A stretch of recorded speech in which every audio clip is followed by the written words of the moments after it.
Today is the first day of real reckoning for the Epstein class. We're here to stand with forgotten and abandoned Americans against an Epstein class that had no regard for the rules or the laws. Look, this is one of the most horrific and disgusting corruption scandals in our country's history. You had Jeffrey Epstein, who literally set up an island of rape, a rape island. And you had rich and powerful men, some of the richest people in the world, who thought that they could hang out with bankers, buy off politicians, and abuse and rape America's girls with no consequence. Because survivors spoke up, because of their courage, the truth is finally going to come out. And when it comes out, this country is really going to have a moral reckoning. How did we allow this to happen? There should be no buildings named after people in this Epstein class. There should be no scholarships named after them. They shouldn't be enjoying the perks of being affiliated with corporations or universities or writing op-eds or being lionized. And many of the survivors will tell you some of these people still are celebrated in our society. That's disgusting. There needs to be accountability. I want to recognize first and foremost the survivors. They are the ones who made today possible. Many of you had forgotten about this issue, and frankly, for decades we have not done enough about this issue, and it's only because of their advocacy, them coming here to the Capitol. They showed up here time and again, and on September 3rd, that the country started to pay attention. And I also want to thank the courage of two of my colleagues in particular. Both of them have suffered, as you know, extraordinary political consequences for what they did. One, my colleague, Congressman Thomas Massie. This would not have been possible if he hadn't led the discharge petition that got 218 signatures and is going to force a vote in the House of Representatives. And this would not have certainly been possible if it were not for the courage of Marjorie Taylor Greene. She signed the petition, and I would keep texting Thomas, is she going to drop off? Is she going to drop off? Because there was so much pressure against us, so much attacks against her. But she stood with the survivors. For Thomas or me, this has never been political. This is not about questions of Trump or Biden. This is a question of doing the right thing for survivors. We're going to get a vote today. I expect an overwhelming vote in the House of Representatives, and I don't want the D.C. swamp playing any games. They need to pass this in the Senate, and they should not amend it. President Trump has said he would sign the Epstein Transparency Act. It's going to get overwhelming support in the House. It should go straight to the Senate, and it should be signed. No amendments, no adding loopholes. Justice is long overdue. And I want to hand it over to my colleague, Representative Thomas Massie. I want to start by thanking the survivors. I mean, they're giving everybody hope in this country. There are survivors of other sex crimes in this country wondering if they should come forward. They're clouded with shame and concerned that law enforcement will do nothing. And these survivors have stepped forth, taking that same risk, worried that they will be defamed themselves. They have been defamed for stepping forward, but we're going to get justice for them. That's going to happen today in the People's House. The founders set up our government with 3 branches and 2 branches of Congress. And I don't think it's any coincidence that this fight is being started and it's being won in the House of Representatives. I have people, other survivors of other sex crimes, who come to me and say, thank you. You give me hope. You give us hope. There is hope here. We fought the president, the attorney general, the FBI director, the Speaker of the House, and the vice president to get this win. But they're on our side today, though. So let's give them some credit as well. They are finally on the side of justice. And as Rose said, don't muck it up in the Senate. Don't get too cute. We're all paying attention. If you want to add some additional protections for these survivors, go for it. But if you do anything that prevents any disclosure, You are not for the people, and you are not part of this effort. Do not muck it up in the Senate. So with that, I just want to say I am hopeful too. I didn't know that we would succeed when Roe and I started this effort. Most discharge petitions never make it, maybe only 4%. So we had long odds. But we had some brave women on the Republican side. My colleague Marjorie Taylor Greene is one of them, who's here with us today. You cannot even imagine the consequences that they have suffered. My colleague Lauren Boebert and my colleague Nancy Mace, they stood so strong. They put their names on a document in here, and then they were pressured in ways that you cannot even imagine, and they stood strong. And that's why we're here today. And they didn't take us seriously over at the executive branch or in the Senate, because they always thought they could flip one of these women. They could convince them or cajole them or intimidate them into taking their names off of this petition. But they did not succeed. This is a victory for those women and women all over the country today, and I'm just glad to be a part of it. With that, I want to introduce my colleague Marjorie Taylor Greene. Yes, Marjorie. Thank you, Thomas. Thank you, Roe. I woke up this morning and I turned to my weather app to check the temperature, and it was 32 degrees. And my first thought was, hell has froze over. I want to speak goodness and love and hope into the women standing behind me and all of the other survivors whose names you don't even know, but stand with these women. They are survivors, and they are strong, and they are courageous, and they are daughters of God. They are not victims. These women have fought the most horrific fight that no woman should have to fight, and they did it by banding together and never giving up. And that's what we did by fighting so hard against the most powerful people in the world, even the President of the United States, in order to make this vote happen today. I was called a traitor by a man that I fought for 6 years for. And I gave him my loyalty for free. I won my first election without his endorsement, beating 8 men in a primary. And I've never owed him anything, but I fought for him for the policies and for America first. And he called me a traitor for standing with these women and refusing to take my name off the discharge petition. Let me tell you what a traitor is. A traitor is an American that serves foreign countries and themselves. A patriot is an American that serves the United States of America and Americans like the women standing behind me. And I want to tell you that this only became possible today because the American people, whom we serve as representatives here in Congress, demanded that this vote happen, and they put more pressure on every single elected politician in this city than has ever been put on them. And today you are going to see probably a unanimous vote in the House to release the Epstein files. But the real fight will happen after that. While I want to see every single name released so that these women don't have to live in fear and intimidation, which is something I've had a small taste of in just the past few days, just a small taste. They've been living it for years. But the real test will be, will the Department of Justice release the files? Or will it all remain tied up in investigations? Will the CIA release the files? Will a judge in New York release the information? That's information that needs to come out. And will the list of names that these women privately hold, and they hold it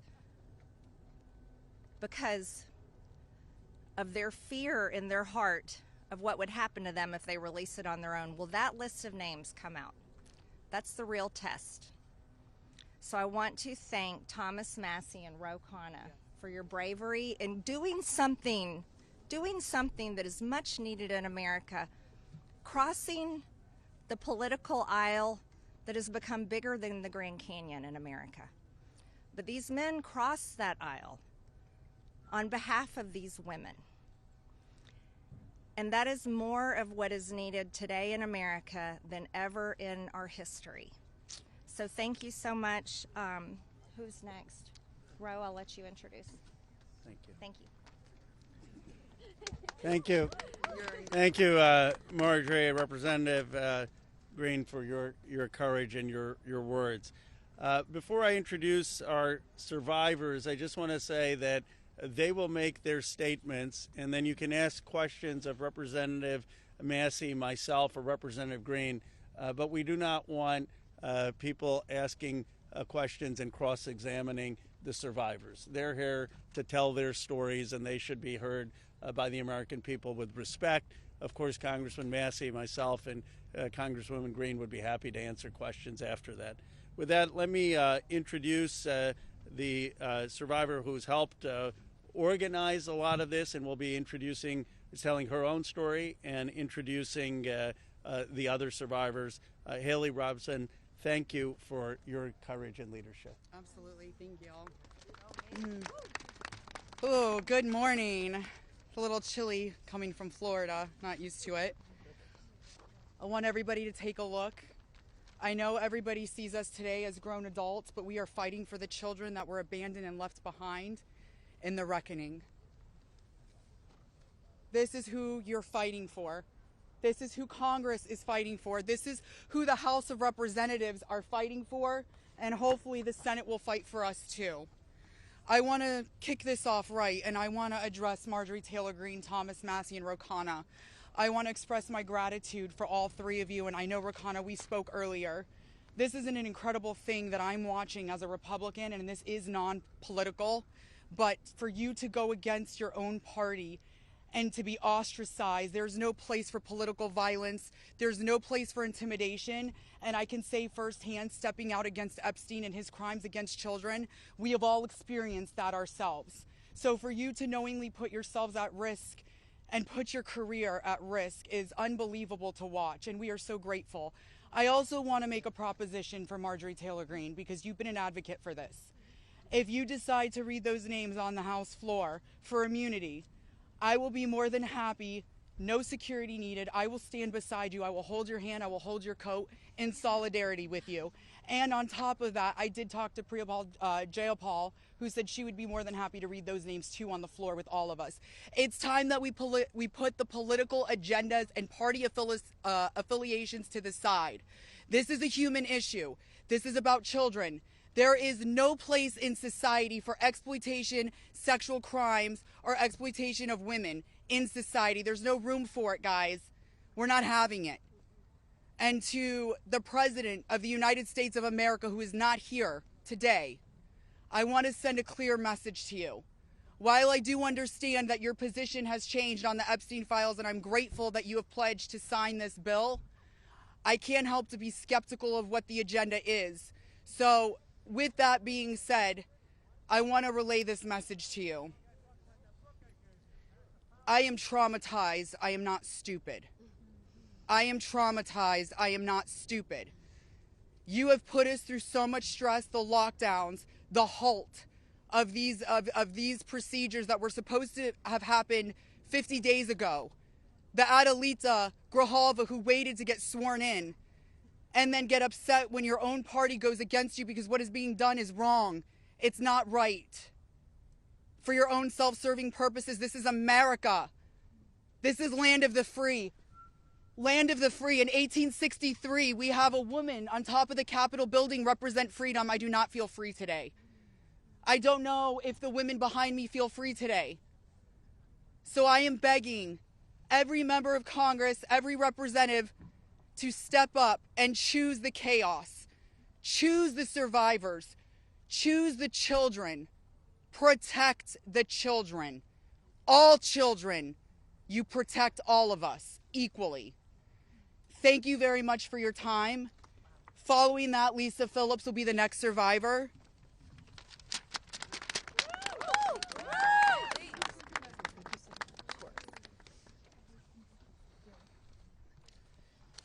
Good morning. My name is Lisa Phillips. It's an honor to stand here again for something America is finally united on: the immediate release of the entire Epstein files. In a divided nation, this is one demand we all share. Last time I stood here, I made a promise to all survivors watching. If those in power refused to release the truth, we would start uncovering it ourselves. For anyone who doubted that, that moment has already arrived. Since that day, more survivors across the country and around the world have reached out.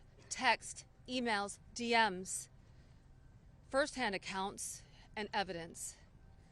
Many are women who were abused or trafficked through the international modeling pipeline Epstein built, promising visas, apartments, opportunities, futures, while exploiting their dreams for abuse. Most are still terrified to speak publicly because the men involved are powerful.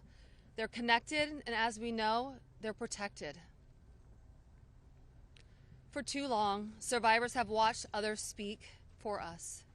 And while we are grateful for our allies in Congress on both sides, we've realized something. This fight belongs to us. We lived it, and we know the truth. And we will not wait quietly for institutions to decide when we're allowed to speak. The survivors now coming forward have entrusted us with their stories. We are sharing that information with the proper authorities, and when it can safely be made public, it will be. So today, we are launching something historic. The first national, survivor-led political movement in America. Nonpartisan, laser-focused on exposing the systems, the loopholes, power structures, and silencing mechanisms that have protected predators for far too long. We are stepping directly into the halls of power, into the political arena. We will help rewrite laws that failed us and build protections for our nation's children together, targeted by sexual exploitation.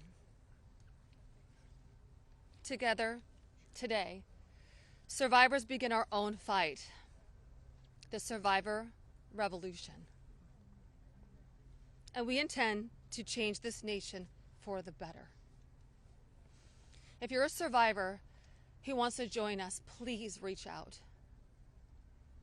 And to anyone who benefits from the current system, intentionally or not, remember this. Alone, yes, we are afraid. But together, we are feared. Thank you.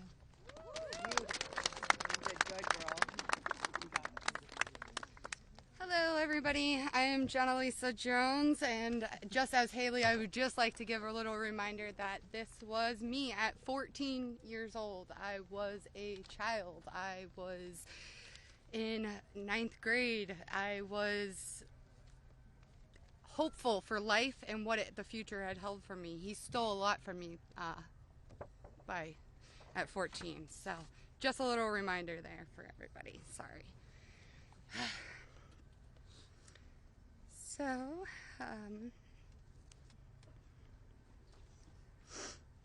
I just want to start out by saying thank you for all of you for being here today. I want to start by expressing my deepest gratitude to the members of Congress who have stood with us, the survivors, in demanding the transparency and justice. Your support is a signal that this institution can still serve the American people. This issue was never one that should have divided us the way it has. In fact, it should have united us. Sexual abuse is not a Republican issue. It is not a Democratic issue. It is also not a hoax. We are here as American survivors of a man who used his wealth and power to hurt young girls and women. The world should see the files to know who Jeffrey Epstein was and how the system catered to him and failed us. Emotionally, this process has been distressing. First, the administration said it would release everything and then applauded President Trump for that. Then it fought to release nothing. Now that checks and balances of our democracy have worked and the bill is getting passed to release the files, we are hearing the administration say they intend to investigate various Democrat Democrats who were friends with Epstein. I beg you, President Trump, please stop making this political. It is not about you, President Trump.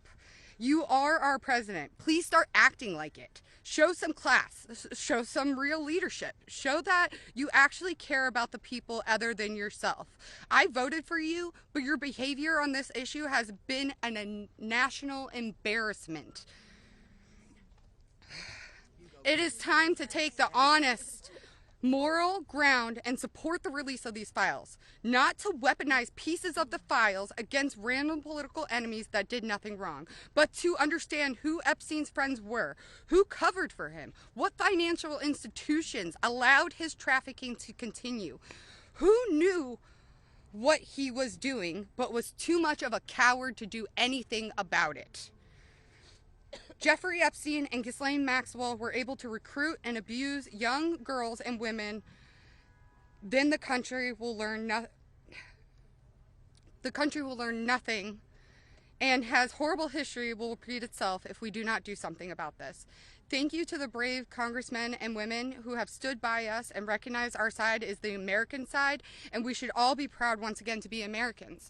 I want to just extend my thank you so much to all three of you, very, very much. The first time we were here, listening to the, people yell shame at you, and when she was here in support of us, really hit home and spoke some volumes, and I just very much appreciative of your support, and we stand by you. Don't let any of them bully you.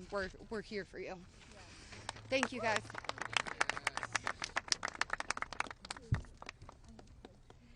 Wow. Good morning, everyone. Thank you all so much for coming together today and taking the time to listen to us. Your presence means the world, and it shows commitment to understanding and supporting survivors and Americans. I stand before you today with a heavy heart. I originated from Brazil, and I came to the United States when I was 8 years old. I was only 14 when I first encountered Jeffrey Epstein, and my daughter is now almost at that age. At 14, the only things she should be concerned with are going to school, practicing at her cheerleading competitions, and enjoying her time with her friends and family. She should not have to bear the burden of worrying about being manipulated or exploited. At this age, she is still a child, and no child should ever have to face such threats. I also want to address a troubling statement made by a prominent figure on a major platform who suggested that a 14-year-old should not be considered a victim of pedophilia. This is a dangerous and incorrect notion. When we talk about how children at 14 should still be treated as children, I ask you to look at the young people around you. Remember when you were that age? Do you think you should have been responsible for being groomed? Put yourselves in our position when we were young. I'm here today not to just share my story, but to call on all of you to help make a difference. We need to support to push for the Transparency Act and release the Epstein files. Please reach out to your Congress members and senators and urge them to support this crucial legislation. The truth is something that we all deserve, and it is vital for safety and protection of the future of generations. Think about all the young people in your life, your daughters, your nieces, your friends. Let's stand together and ensure that they grow up in a world where they are safe and valued. I often wondered, why did this happen to me? And then I realized, God only gives you what you can handle. I'm here for a purpose, and that purpose is to make a difference today. So, let's stand together to protect our children and our peace. Thank you.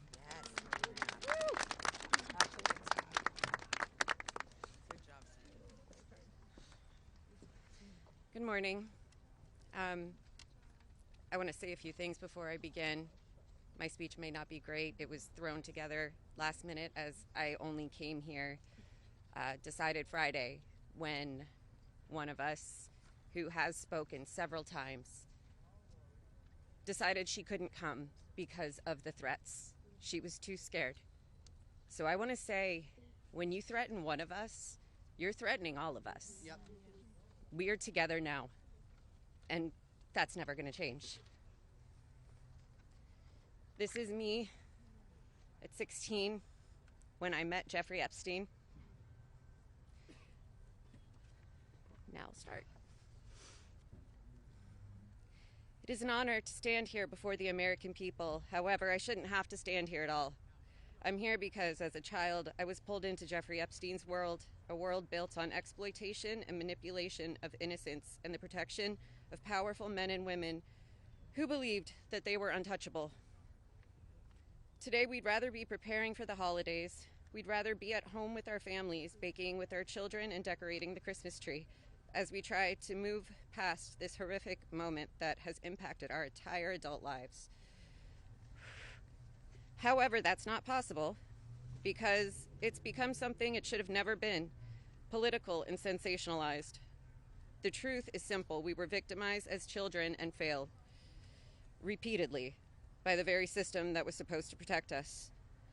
That's why we stand here today, to demand justice and accountability, not just for Epstein and his crimes, but for every predator and every enabler who participates in or protects abusers.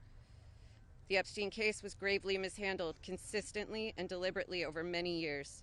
Epstein could have been stopped decades ago, but instead he was able to continue his abuse, even during his sweetheart deal, yes, with his ankle monitor on and beyond.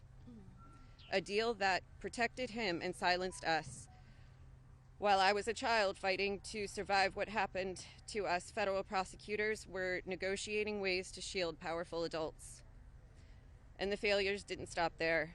Our civil cases were met with hostile judges and delay tactics, intimidation, and PR campaigns designed to smear us in the public eye. We were treated as problems to be managed instead of victims to be protected.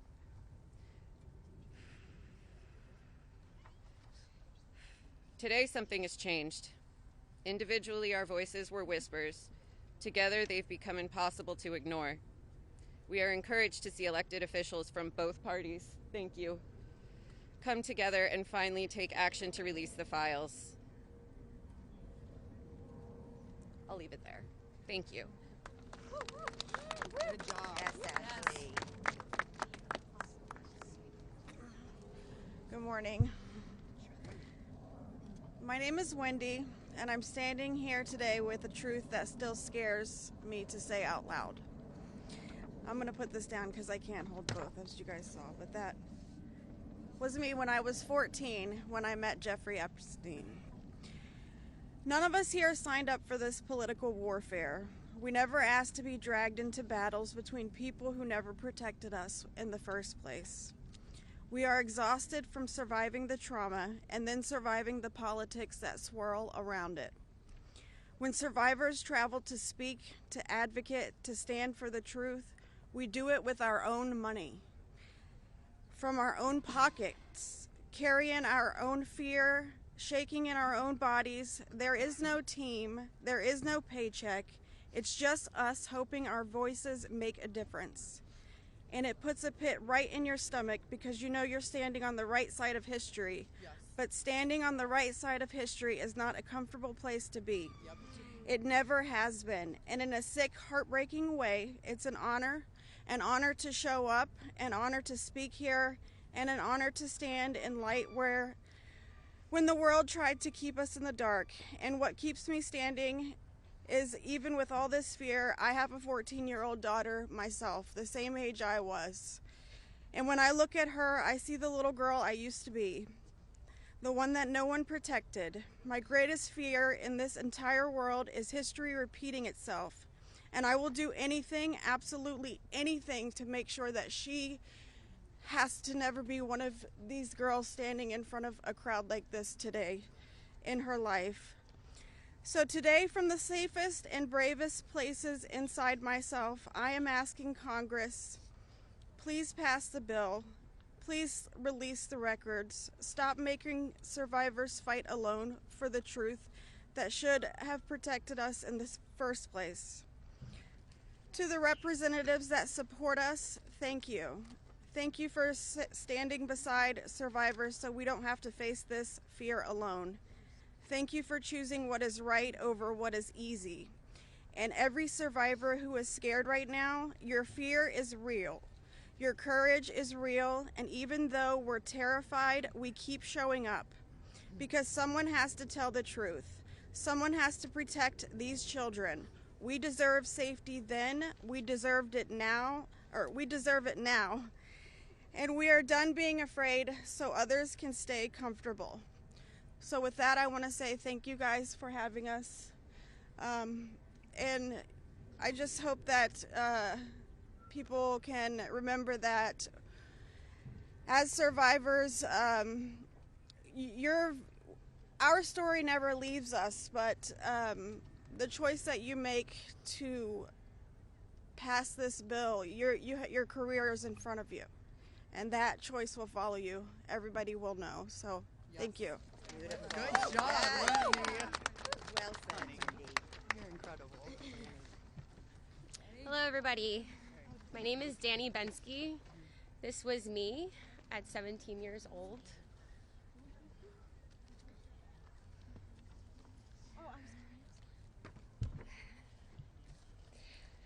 Coming from the dance world, I was recruited in 2004 after a systematic breaking down where Epstein leveraged my mother's brain tumor scans. He threatened me to withhold care for her. He trapped me in a year-long cycle of abuse. The last time I was here in Washington, D.C., I talked about being a part of this beautiful mosaic of women behind me, and they are exactly that. They are a beautiful mosaic of energy and passion and love and life. I am one story of 1,000. You think of that number, 1,000.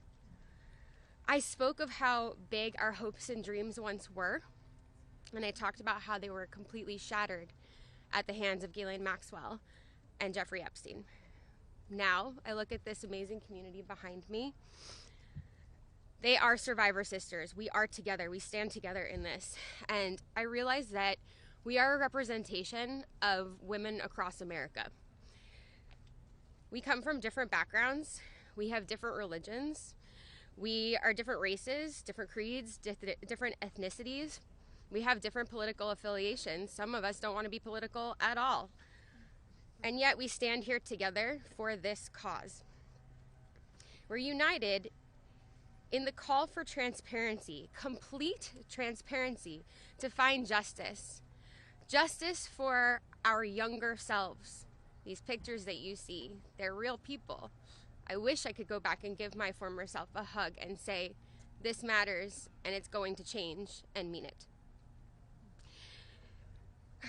We are standing here for justice for the youth of tomorrow, and justice for those who are no longer with us, like the beautiful, brave Virginia Giuffre.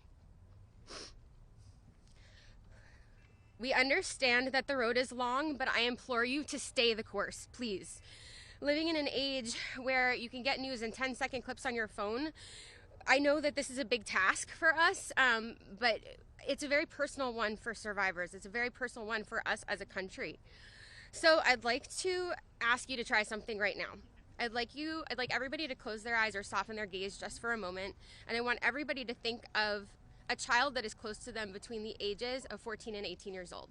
It could be your daughter, it could be your niece, it could be a friend's kids, it could be you at a former age, it could be your mother at that age. But really envision that for a second, 14 to 18 years old.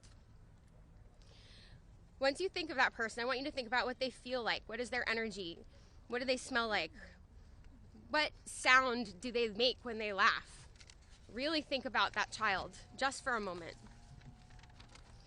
Now I want you to picture a pair of giant looming wooden doors and an overbearing marble landing.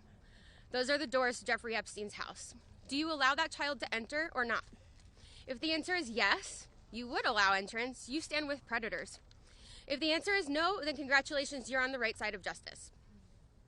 Now you have homework. I am calling for the American people. You have homework. Call your congressional leaders. Call your senators. Please support this bill. Let's get it all released. Thank you very much.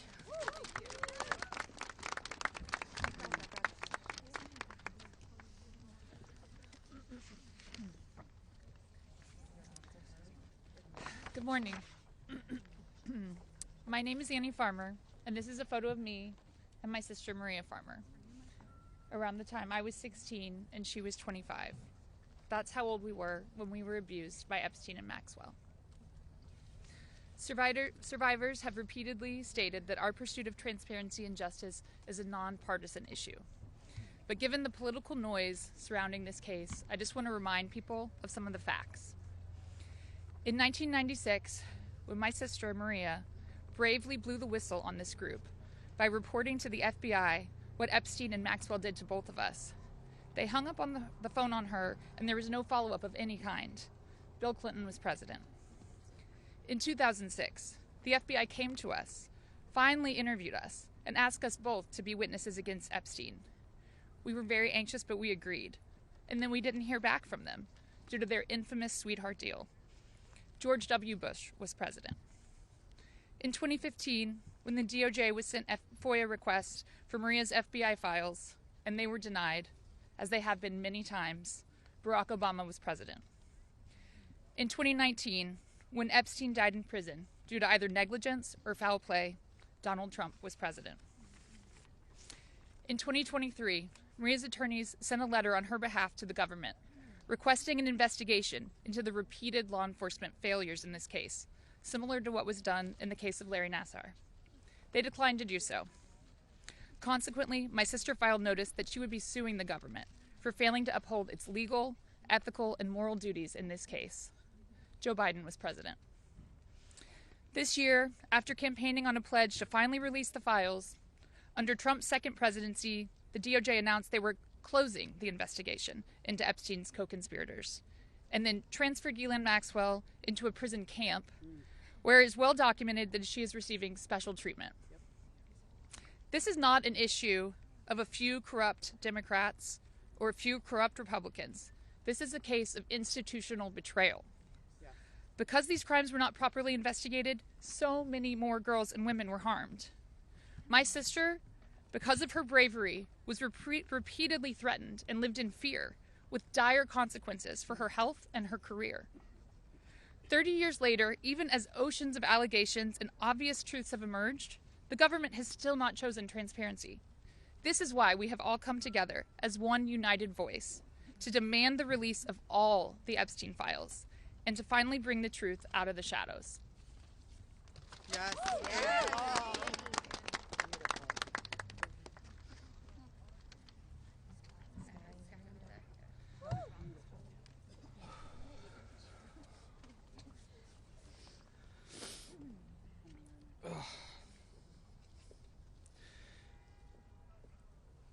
Ladies and gentlemen, esteemed members of Congress, and everyone gathered here today, I want to start by thanking the three of you.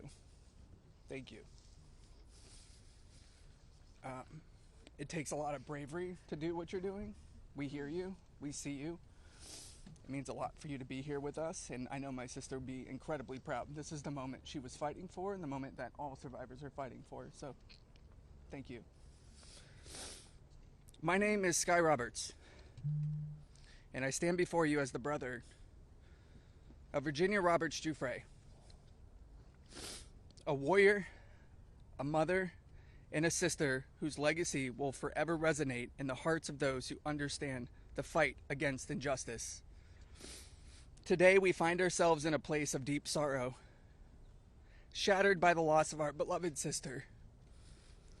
Yet, we are honored and privileged to carry her voice forward and continue her relentless fight alongside her fellow survivor sisters. Virginia's story is one that should have been filled with promise, but instead it became a harrowing tale of exploitation and survival. At just 16 years old, she took a job at Mar-a-Lago, believing she had secured a dream summer position. But that dream quickly morphed into a nightmare when Ghislaine Maxwell preyed upon her innocence. This isn't just a story of one girl. It's a story about the insidious nature of power and abuse, a dark chapter in our society that must be told. Virginia was no stranger to trauma. In her memoir, Nobody's Girl, she shares the painful truth that she had already suffered abuse at the hands of our father, and a family friend. But what happened next was unfathomable. Epstein and Maxwell didn't just abuse her, they trafficked her to a network of the rich and powerful. Princes, prime ministers, politicians, financiers, and lawyers. These men committed unspeakable acts against her will, and against the will of countless survivors who stand united with us today. Virginia's strength was tested in many ways that most of us can hardly imagine. She was manipulated, coerced, and threatened, forced into complicity in her own devastation. She often spoke of psychological scars that ran deeper than the physical ones. From the start, she wrote, "They manipulated me into participating in behaviors that ate away at me, eroding my ability to comprehend reality and preventing me from defending myself. The most destructive wound they inflicted was that of forced complicity, a betrayal of self that was crafted by her abusers. But I stand here today to declare that their tactics of fear and intimidation did not work. Virginia's spirit could not be broken. She became a beacon of hope, a warrior, fighting not just for herself, but for every survivor who suffered in silence. She said, I felt it was my duty to stand up to predators like Epstein and Maxwell. I would put my neck on the line to make sure my daughter never has to go through what I had to endure. These survivors, like Virginia, have transformed into mothers and strong women, fierce in the face of adversity. Many of them have daughters the same age they were when they faced their own abuse. They are determined to break the cycle, to shatter the silence that has kept so many in the shadows. Virginia quoted in her memoir, "There I was, as the mother of 3 children. I felt it was my duty to stand up to predators like Epstein and Maxwell. I mentioned to Ellie in particular, her daughter, I would put my neck on the line to make sure she never has to go through what I had to go through. I said, joining Edward's CVRA case, what I would want somebody to do for my daughter or sister and friend. In the end, I said, I was just trying to do the right thing. That's what I felt like I'm doing," I said. "I'm making a small dent in this big world we live in."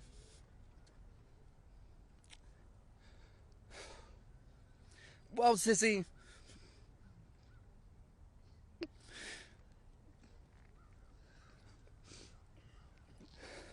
you didn't just make a small dent.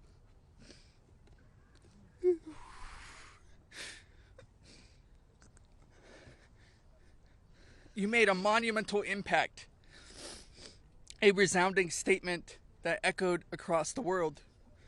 You built an unbreakable wall, a barrier that will protect future generations from the horrors of abuse. As we gather here today, I urge each of you, members of Congress, advocates, and all those who hear this message, to join us in this fight. We demand justice, accountability, and support for survivors. And we keep getting asked this. What does justice mean, you ask? It starts with acknowledgement. That's the first step. Acknowledge in the face of survivors that this happened and that this is true. Your vote carries that weight. My sister is not a political tool for you to use. These survivors are not political tools for you to use. These are real stories, real trauma, and it's time for you to stop just talking about it and act. Vote yes.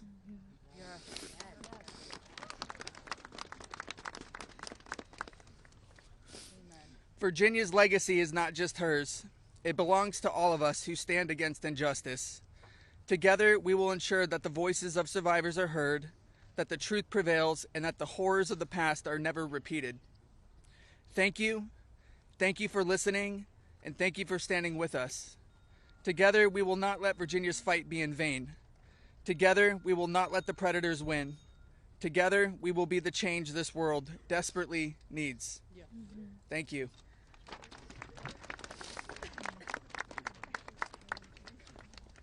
It was so beautiful.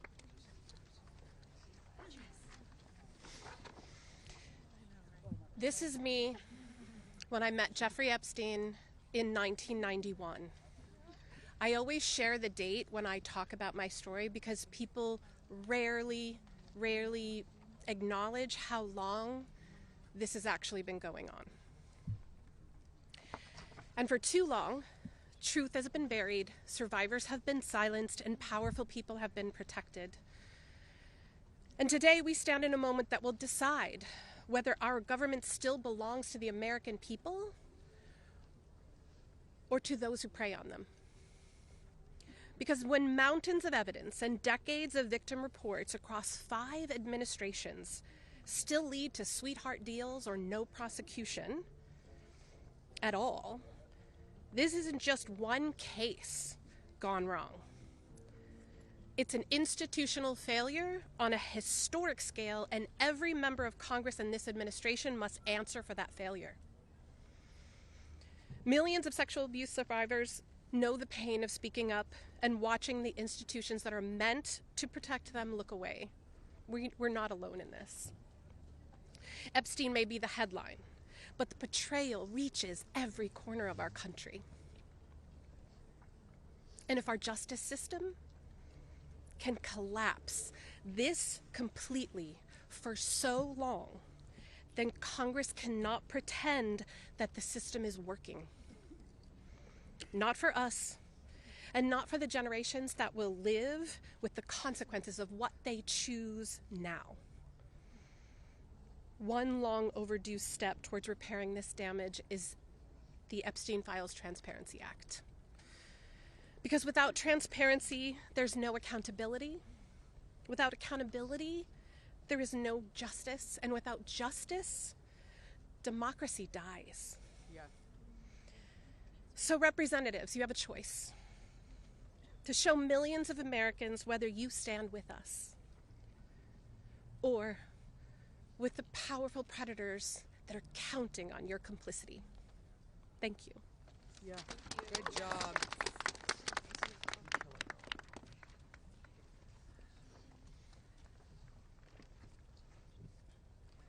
Good morning.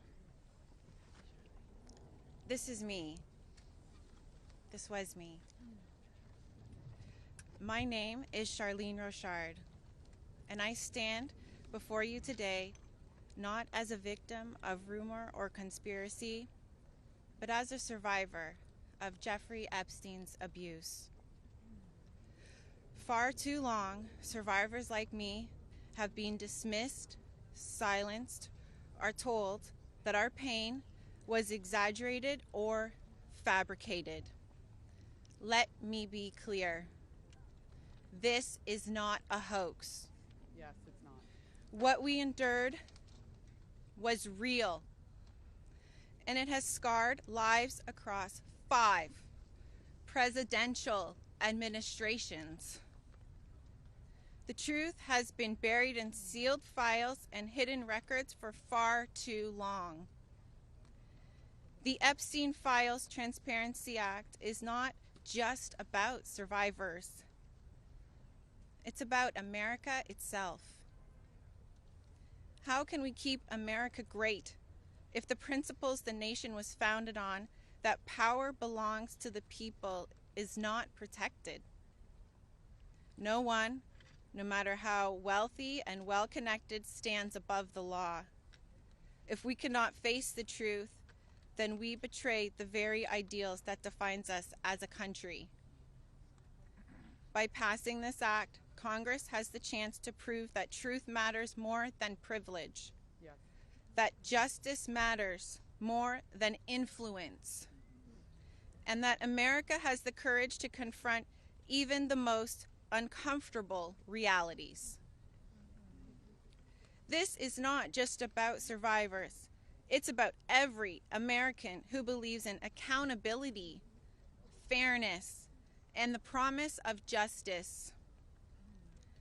I stand here today not only for myself, but for every survivor of Jeffrey Epstein's abuse who has carried this burden in silence, and for every citizen who believes that justice delayed is justice denied. Yes. I want to thank Representatives Khanna and Thomas Massie for standing with us. Thank you. And I especially want to thank Representative Marjorie Greene. Her unwavering support, her courage to stand with us and demand transparency gives us strength. Thank you. It shows that this fight for accountability is bigger than politics. It's about humanity, justice, and truth. This is about America's future. It's about whether we, the people, will be heard when we have the courage to stand for truth and justice. Our voices are real. Our pain is real. And our demand for justice will not be silenced. Thank you. Amen. Girl, Charlene. Hello. Good for you, girl. You did amazing.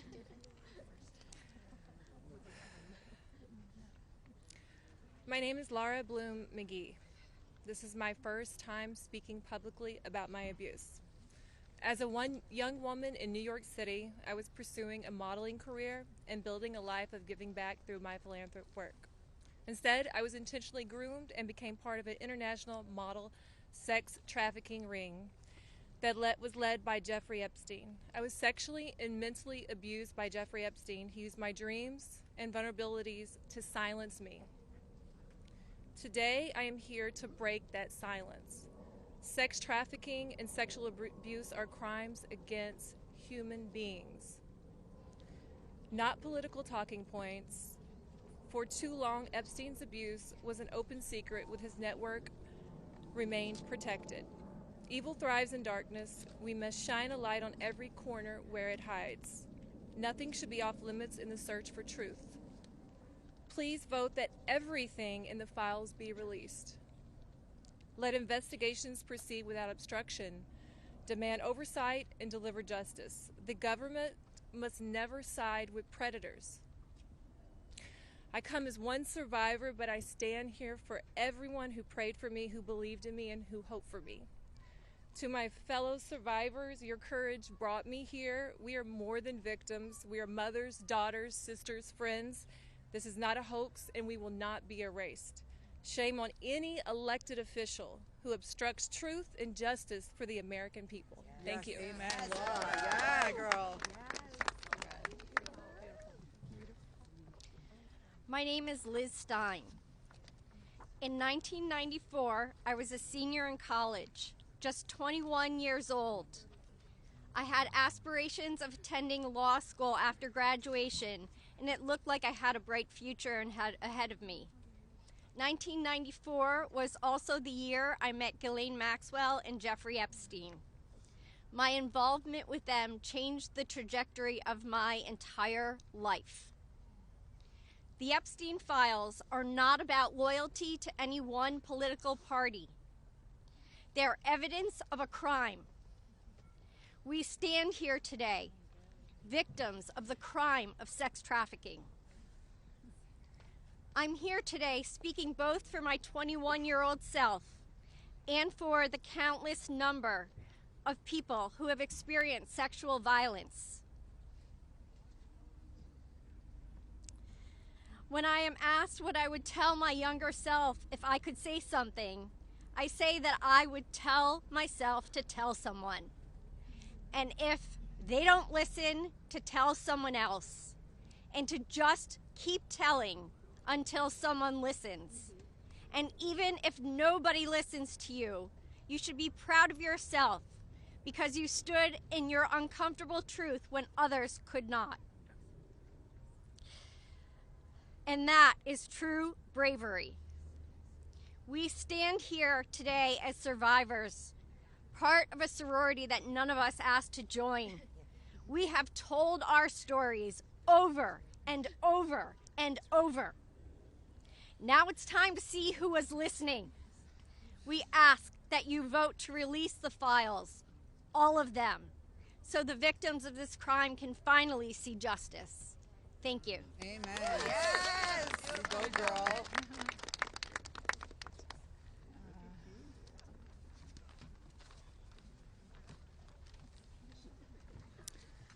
Well, hello, everyone, and I want to first say thank you for your ongoing leadership.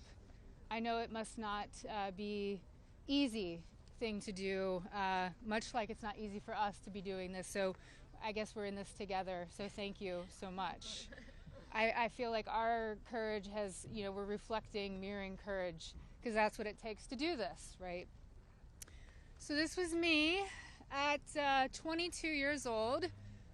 I was not a child, technically, very young adult.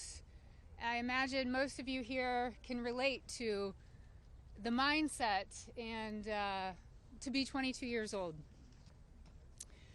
So today is a good day, and I thank God for that. It's widely and undeniably clear that our current political climate is quite rigid and seemingly at war with one another. This sets a stage. This sets a stage for voices, survivor voices, to get spoken over and drowned out by the political darts whizzing by. Not today, though. Today, our truth and our power have steadily risen up. We are at the peak.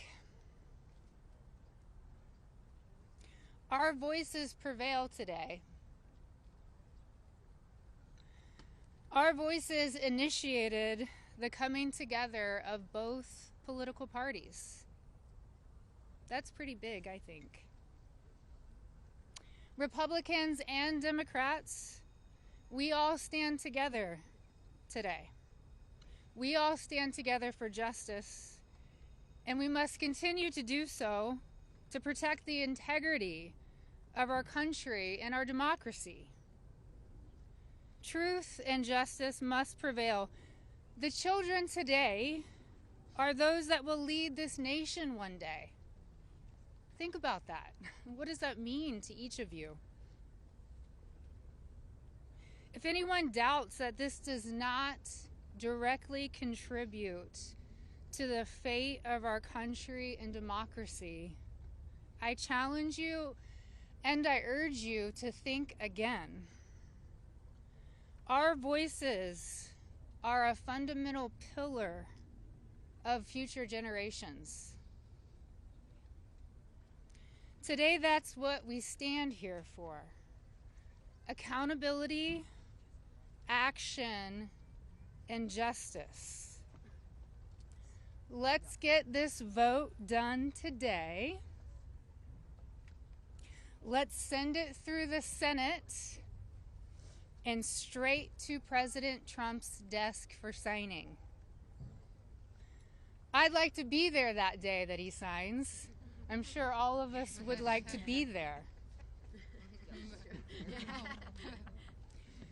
Today is a good day, and let's keep moving forward. Thank you so much. I just want to give you a hug. Okay. Hey guys, we're actually pressed for time, so we are not going to be taking questions going further. I bring back Khanna. He's going to do our closing conversation and comments. Well, thank you, Hilly. Teresa is right. It's pretty big what the survivors have accomplished today.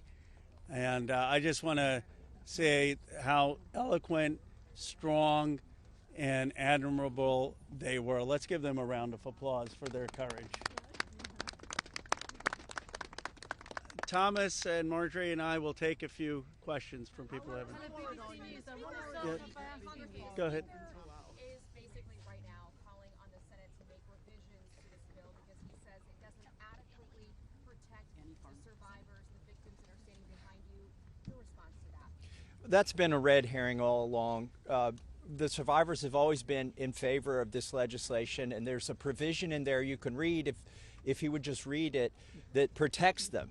Now, if he wants to offer more protections in the Senate, that's fine with us, but here's the problem. Now we have to vote on it again in the House. And so, as you heard, justice delayed is justice denied. It could be just another delay tactic. But we want to... Is that what you think? That's the motivation from the I think the Speaker wants to save face. He's going to vote for a piece of legislation today that he's disparaged for 4 months. And however he needs to come on board, we want him on board. So we appreciate that. Did you want to? Go ahead. Go ahead.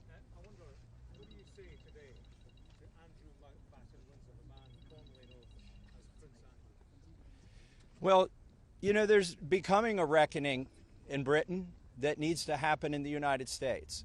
A prince lost his title. The ambassador to the United States lost his job. We need to see those same kind of consequences here. As my colleague Rose said, there shouldn't be buildings named after these perpetrators of these heinous crimes. There shouldn't be scholarships named after them. And there needs to be accounting. We've seen tens of thousands of pages released by the Oversight Committee. What we've not seen is a single name. So I implore you to look and see if we have true justice and transparency in here. And the survivors will know when that has happened. And I do think that Prince Andrew does need to come and testify at our Oversight Committee, and that can be bipartisan. But I share Thomas's view that the urgency that the British people have shown in getting justice needs to inspire an urgency here in America. Go ahead. Go ahead. Go ahead. You don't need legislation to get the files released. President Trump could just release them today. Well, Is that frustrating for you? Why isn't he doing that? And also, did you ask him to be here today? It's a really powerful moment, this. Look, I'll let my colleagues speak. I hope the president meets the survivors, and I hope when he signs the bill, the survivors are there. I don't care if I'm there, Thomas Massie is there, Representative Greene's there, but the survivors should be there. But I hope he meets them, because I think if anyone who meets them and sees their emotion will be moved. And my goal is to get justice here. So I hope he will meet them and really hear what's happened and actually take action. But the broader point is, yes, the president could order the Justice Department to release the files, but in a constitutional democracy, what we're supposed to have is Congress says that the files should be released, and then it's not on the whim of any president. Then the Justice Department is compelled to release those files because that's the law of the land. Let's just take a, yeah. Take.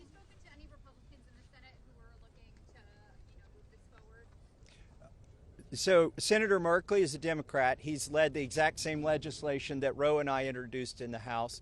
One Republican co-sponsored his bill yesterday, and I have spoken to at least one more who says they will co-sponsor. The important thing about the Senate is that they need not to muck this bill up. There's a lot of attention on here. We've needlessly spent 4 months dragging this out. A representative, a duly elected representative, was denied her seat in Congress for 49 days, and it's time to pull the Band-Aid off.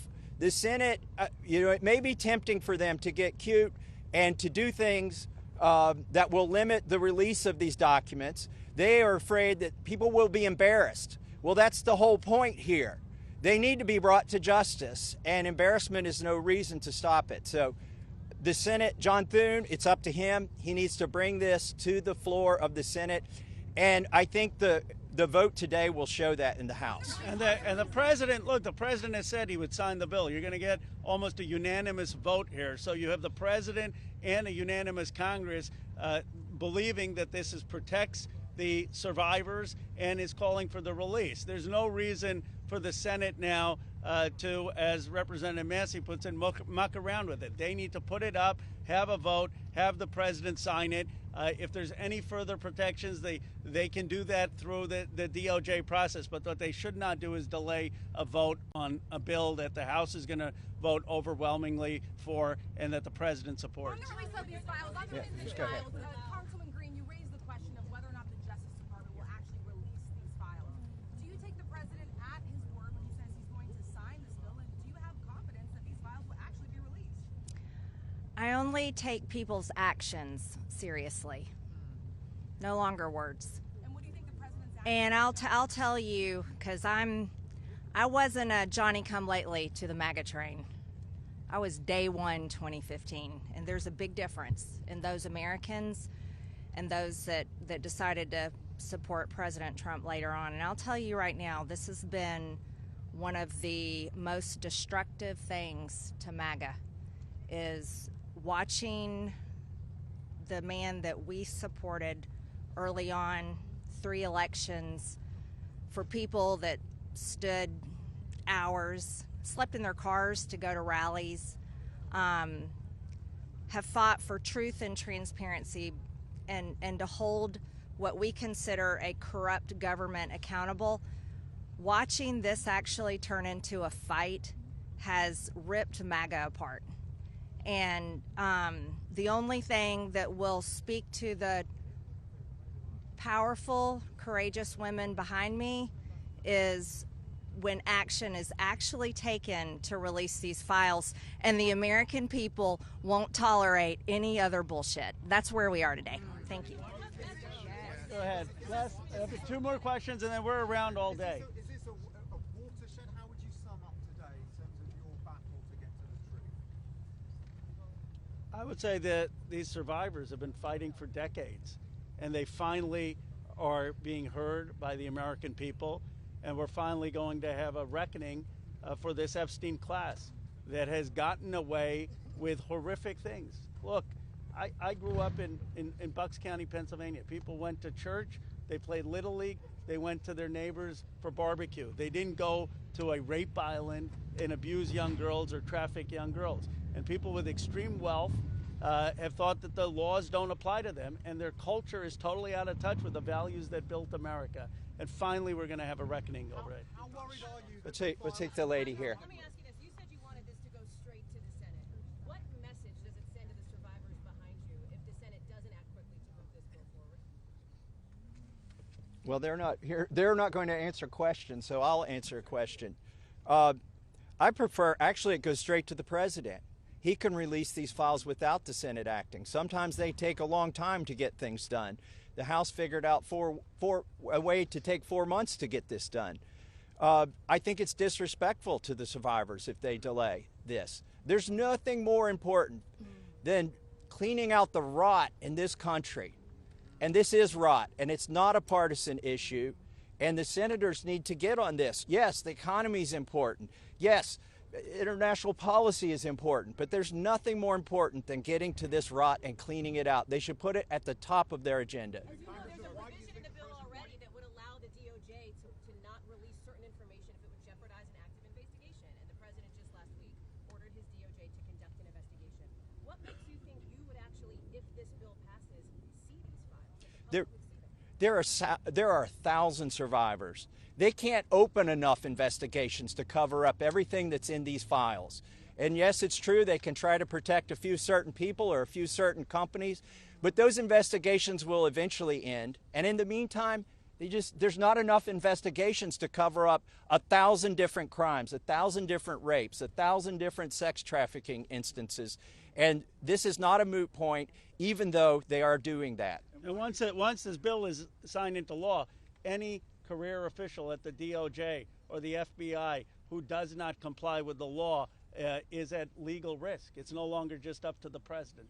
Look, we could have passed a simple resolution here in the House, and that would have been the end of it. Instead, we chose a very hard path, which is to get legislation, a law passed, which means it has to go through the House, the Senate, and be presented to the president.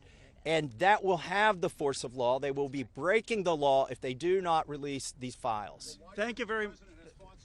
Last question, and then. Why do you think he has fought so hard? If he could do it now, why hasn't he done it? I believe he's trying to protect friends and donors. And by the way, these aren't necessarily Republicans. Once you get to $1 billion, you transcend parties. You just assume you can pay off whatever party is in charge of the White House, whatever party is in charge of the House of Representatives. And this is about those kinds of people. I think he's been trying to protect them. And I think it also incriminates our own government. This is a complete and total failure of the justice system, as the survivors have witnessed here today to us. It incriminates the FBI. It incriminates our intelligence agencies. It incriminates police departments in West Palm Beach. And that's what has been protected by this, either willfully or unknowingly, and it's time to end it. And I would agree with Representative Marjorie Taylor Greene that what matters now is just the action. I don't speculate on what politicians' motives are or what's in their heart. The point is the American people have spoken, Congress has spoken, release the files. It's time for justice. Thank you very much. Thank you. Yes.